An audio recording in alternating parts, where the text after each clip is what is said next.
A court in Paris ruled on Tuesday that France's decision to bar Israeli companies from one of the world's largest weapons shows was discriminatory and ordered the ban to be rescinded.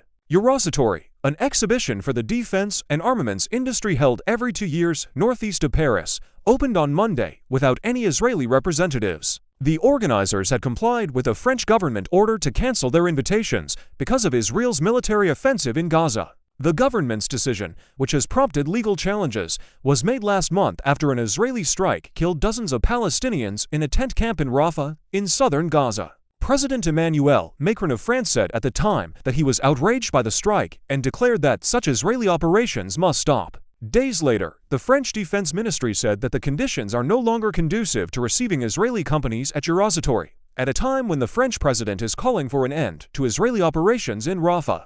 The company that organizes Eurosatory, Coges Events, a subsidiary of a trade association of French defense and security industries, barred Israeli companies from operating booths at the show and removed mention of them from its website. More than 2,000 exhibitors from over 60 countries are at Eurosatory, where military and security officials from around the world rub shoulders with manufacturers showcasing drones, missiles, and other weapons and technologies. But the Paris Commercial Court, ruling on a suit filed by the France-Israel Chamber of Commerce, said on Tuesday that the ban was illegal and ordered Coges Events to reinstate Israeli companies. The court said that the ban unfairly discriminated against Israeli exhibitors. It was unclear whether the companies would be reinstated before the show concludes on Friday. Representatives of Coges Events and France's Defense Ministry did not immediately respond to requests for comment. The Representative Council of Jewish Institutions of France, one of the largest Jewish advocacy groups in the country, welcomed the ruling.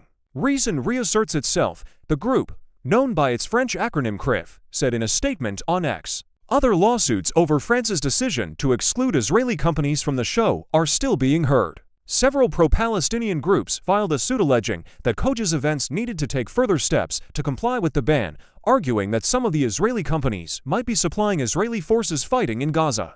A court in Bobigny, a suburb north of Paris, agreed, ruling last week that the organizers of the weapons show had to bar not only Israeli companies, but anyone acting as an intermediary or representative for an Israeli company, and had to ensure that any exhibitors did not receive, sell, or promote Israeli weapons. Association France-Palestine Solidarite, one of the organizations that had filed the suit, welcomed the ruling, saying in a statement that it is the responsibility of all players, political and economic, to do their utmost to put an end to the ongoing genocide committed by the State of Israel against the Palestinian population. Coges Events, with support from the French authorities, appealed that ruling, arguing that it went far beyond what the government had initially requested. That appeal was being examined on Tuesday by the Paris Appeals Court. Before that, Amos Hochstein, a senior advisor to President Biden, met Tuesday with senior Lebanese officials in Beirut, where he pressed for a diplomatic solution as increasingly deadly skirmishes between Israel and Hezbollah,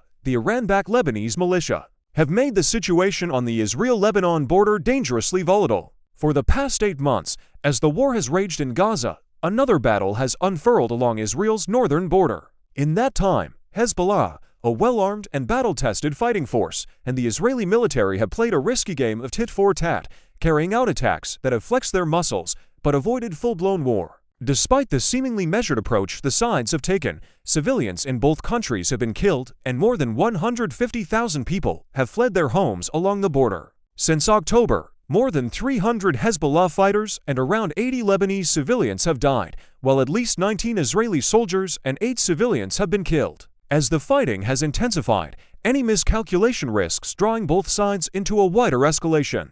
Given the strength of Hezbollah as a fighting force, a full-scale war between Israel and the group could devastate both countries. The situation is serious, Mr. Hochstein told reporters in Beirut. We have seen an escalation over the last few weeks, and what President Biden wants to do is to avoid a further escalation to a greater war. It will take everyone's interest in ending this conflict now, and we believe there is a pathway, diplomatically, to do it, if the sides agree to it, he said. While in Beirut, Mr. Hochstein will not meet with the leaders of Hezbollah, which the U.S. and the European Union consider a terrorist organization.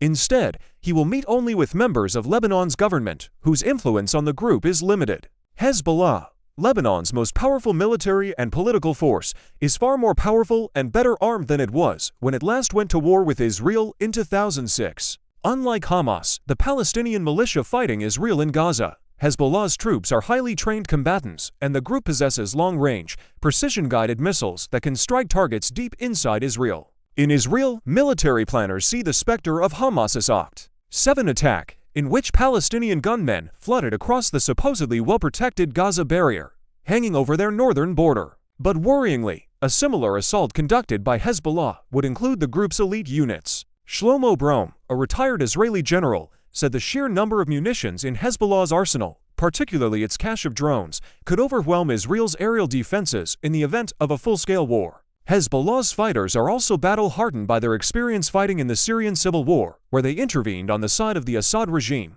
which is also backed by Iran, said General Brom.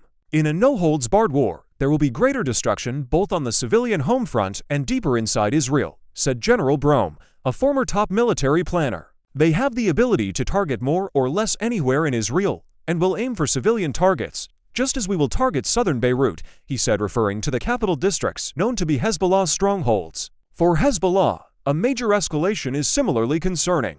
The Lebanese economy was in a tailspin even before the current crisis, and many Lebanese have little desire for a rematch of the 2006 war, a month-long battle that killed more than 1,000 Lebanese and 165 Israelis and displaced over 1 million people. The current fighting began soon after Oct. 7, when Hezbollah, a Hamas ally, launched strikes on northern Israel in a show of solidarity. Israel struck back soon after. Last week, an Israeli strike killed a senior Hezbollah commander, Talib Abdallah, prompting Hezbollah to step up its attacks on Israel in retaliation.